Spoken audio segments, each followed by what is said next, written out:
রাধা নাকি কৃষ্ণের মামি হয়। আপনাদের দক্ষিণ 24 পরগনায় একটা চিটিং বাস কীর্তনিয়া জন্মিয়েছে, হিন্দু ধর্মটাকে শালা ধ্বংস করে দিচ্ছে। আর তাদের তাকে বায়না করে কিছু কিছু মূর্খ মানুষ, হিন্দু ধর্মের বিদ্বেষী যারা বায়না করছে, তারা এনে নিজেদের ধর্মের নিন্দা নিজেরাই করছে, আর বিধর্মীরা শুনে হাততালি দিচ্ছে। হায় রে হিন্দু জাতি রে, পয়সা ব্যয় করে তাকে ভাড়া করে আনছেন, আসলে দাঁড়িয়ে হিন্দু ধর্মের শ্রাদ্ধ করছে, আর বিধর্মীরা হাততালি দিচ্ছে। আর ফোন করে গোপনে তাকে বলছে আপনি চালিয়ে যান, আমরা আপনার সঙ্গে আছি। কেন? তারা তো জানে যে হিন্দু ধর্ম কি করে ধ্বংস হবে, সাপোর্ট করতে হবে। হিন্দু এত নির্বোধ, সেই হিন্দু ধর্মের বিদ্বেষীকে বায়না করে এনে আসরে দাঁড়িয়ে ভাগবতকে নিন্দা করে, গীতাকে নিন্দা করে, তুলসীর মালা নিন্দা করে, তুলসী নিন্দা করে, রাধাকে নিন্দা করে, কৃষ্ণকে নিন্দা করে। শ্রাদ্ধ করা লাগবে না, ব্রাহ্মণ ডাকবেন না, যুগ যুগ ধরে যা করে আসছে, ও শালা ভুইফোড় মাল একটা উঠে এই কথা বলছে। আর ওর মতো কিছু মূর্খ মাল আছে, তারা এই কথা হাততালি দিচ্ছে। ও এক মূর্খ, যারা হাততালি দিচ্ছে শালা ডবল মূর্খ। তাই মা, আপনাদের চরণ ধরে বলবো, এইভাবে ধর্মটাকে নষ্ট করবেন না। এই ধর্মটা একবার মোগল শাসিত আমলে সর্বনাশ হয়ে গিয়েছে, আর নয়। তো চলুন, রাধা কিন্তু কৃষ্ণের মামি ছিল না। আপনি যদি ভাগবত গ্রন্থে দেখাতে পারেন, আমি সারা জীবন আপনার বাড়ি দাসত্ব করে খাবো, এটা আমার চ্যালেঞ্জ। আমি বলছি, থাকতে পারে না, হতে পারে না। অতএব রাধা মামি ছিলেন না, আয়ান কিন্তু ঠিক তেমনি রাধা কোন পরের ঘরের বউ ছিলেন না। শ্রীমৎ ভাগবত খুঁজুন, হিন্দু ধর্মের সর্বশ্রেষ্ঠ গ্রন্থ হচ্ছে শ্রীমৎ ভাগবত। বেশ, এই ভাগবত আর গীতা শ্রেষ্ঠ গ্রন্থ। আপনি গীতাটা আনুন, ভাগবতটা আনুন। যদি রাধাকে আয়ানের বউ বলে ভাগবতে লিখে থাকে, গীতায় লিখে থাকে, আমি কীর্তন ছেড়ে দেব। কিছুদিন আগে এই সাইটে একটা বড় কীর্তনিয়া, নাম করব না, কারণ যার গালাগালি করবো তার নাম করব কেন, সে এসে বলছিল রাধা রানী কৃষ্ণের মামি কোন বইয়ে লেখা আছে, আমাকে দেখিয়ে দিন। অসভ্যরা বলে রাধা নাকি কৃষ্ণের মামি। ব্রহ্মাণ্ড পুরাণের ৮ম অধ্যায় শেষের 4টে শ্লোক পড়ে নেবেন।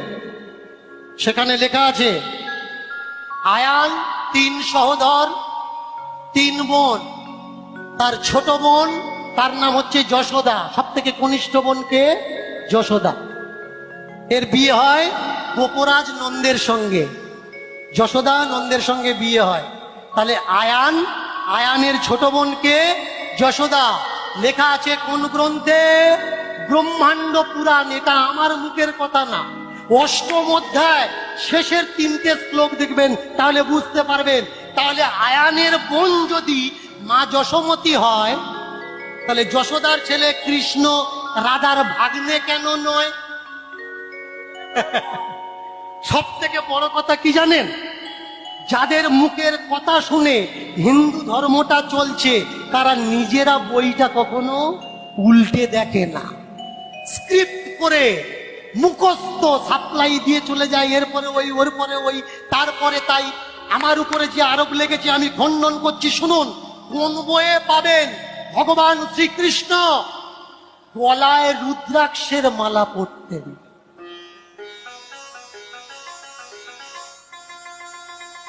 একটা শিবপুরাণ,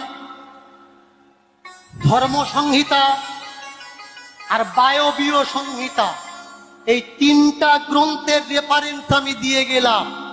খুলে দেখবেন, সেখানে বলা হচ্ছে ভগবান শ্রীকৃষ্ণ ব্যাঘ্রাচার্যের পুত্র উপমন্যু ঋষির থেকে দীক্ষা নিয়েছেন, রুদ্রাক্ষের মালা পরিধান করেছেন, আর শিবের উপাসনা করেছেন। প্রথমে না খেয়ে, তারপরে জল খেয়ে, তারপরে বায়ু ভক্ষণ করে শিব যখন তুষ্ট হয়ে আশীর্বাদ দিলেন, তিনি আশীর্বাদ চাইলেন, শিব বললেন 8টা বর প্রার্থনা করো। 8টা বরের একটা বর হলো কি, আমি যোগী জনার হৃদয়ে বাস করব। প্রকাশ পাবেন কোথায়? প্রকাশ দেখবেন অনুগীতা। অর্জুন যখন দ্বিতীয়বার ভগবানকে বলে যে হে ভগবান, সেদিন আমার মন ভালো ছিল না, আপনি যে সকল উপদেশ আমার দিচ্ছিলেন আমি শুনতে ইচ্ছা হচ্ছিল না, আজকের বলুন। ভগবান বললেন তখন আমার সঙ্গে শিবের একটা সংযোগ ছিল, আজকের শিবের সঙ্গে আমার কানেকশন নেই। যতগুলো মনে আছে অতগুলো বলবো, যেটা মনে নেই আমি বানিয়ে বানিয়ে বলবো। যে কথাগুলো উপদেশগুলো শোনালেন সেই উপদেশগুলোর নাম কি? অনুগীতা। তাকিয়ে দেখুন, সিম্পল ব্যাপার। ভগবান শ্রীকৃষ্ণ রুদ্রাক্ষের মালা গলায় পরতেন। অনেকে বলবেন যে একটা বইয়ের প্রমাণ দিলে আমি বিশ্বাস করব না, আমি আরেকটা বইয়ের প্রমাণ দিচ্ছি। আপনারা যারা মহাভারত পড়েছেন, অনেকেই আছেন, ভারত পাঠ চলছে তো, আমায় একটু উঠে বলবেন। অনেকে বলে আপনি চ্যালেঞ্জ করেন, আমাদের খুব খারাপ লাগে। আমি কথা দিচ্ছি চ্যালেঞ্জ করব না, আমি খুশি হব আপনারা যদি বলেন কুরুক্ষেত্রের ময়দানের অরিজিনাল নাম কি। একটু বলবেন যারা যারা ভারত পড়ছেন, মহাভারত পড়ছেন, বড় আনন্দ পাবো যদি বলেন কুরুক্ষেত্র ময়দানের অরিজিনাল নাম কি। আমাকে বলে আপনি প্রশ্ন দেন, আপনি বলেন না, কিন্তু আজকের আসরে যতগুলো প্রশ্ন দেবো সব কটা প্রশ্ন বলে দেব। বদনাম খালি খালি নেবো কেন? আজকে তাকে দেখুন, কুরুক্ষেত্রের মাঠ, ভালো করে খেয়াল করবেন, কুরুক্ষেত্রের মাঠ, এই মাঠের আসল নাম কি? আসল নাম হলো সমন্ত পঞ্চক। অরিজিনাল নাম সমন্ত পঞ্চক। এই সমন্ত পঞ্চক নাম হলো কেন? এই মাঠ থেকে একটা মণি উৎকৃষ্ট হয়, তাকে সমন্ত পঞ্চক মণি বলে। এই মণিটা ছিল কার কাছে? মলয় সিংহরাজের কাছে। এই মণিটা ছিল মলয় সিংহরাজকে বধ করে জাম্ববতীর বাবা, জাম্ববতীর বিবাহের সময় ভগবান কৃষ্ণকে এই সমন্ত পঞ্চক মণি প্রদান করেছিলেন। পাবেন কোরআন গ্রন্থে, দ্বিখণ্ডী ভাগবত দেখে নিন, তাহলে ক্লিয়ার দ্যাট, পরিষ্কার হয়ে যাবে। যখন এই মণিটা নিলেন ভগবান, নেওয়ার পরে দেখলেন এটা কার সঙ্গে পরব, কারণ প্রত্যেক দিন 40 কিলো করে সোনার জন্ম দেয় এই সমন্ত পঞ্চক মণি। তাহলে রাখবো কোথায়? সোনার সঙ্গে রাখা যাবে না, রূপোর সঙ্গে রাখা যাবে না, পিতলের সঙ্গে রাখা যাবে না। গুরুদেব নির্দেশ দিলেন 72 খানা রুদ্রাক্ষের কাঠির সঙ্গে এই সমন্ত পঞ্চক মণি তুমি ধারণ। এটা কি ভাববার কথা নয়? তারা শিব আর বিষ্ণুতে পার্থক্য করছে। বিষ্ণু নিজে বলছে আমরা কেউ আলাদা নয়। আলাদা করছি কারা? তুমি, আমি, আমরা সাধারণ মানুষরা ভগবানকে আলাদা করে দিচ্ছি। সত্য বললে বেশ বেশ ভক্ত, তোর জানা হলো তো? বলে কি জানবো? তাহলে কি আমি তুলসীর মালা ফেলে দেবো? বললে একবার বলেছি মালা যা খুশি পরো, ওতে কোনো যায় আসে না।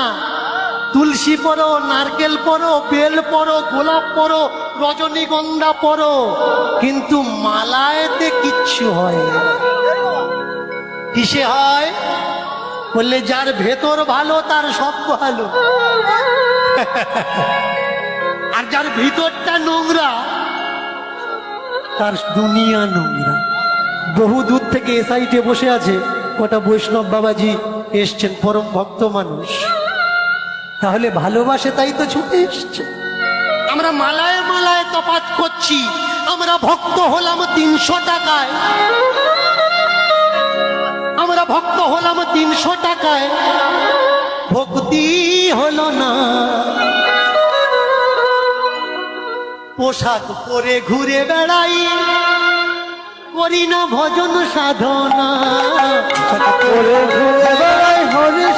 ভজন সাধনা করি না, ভজন সাধনা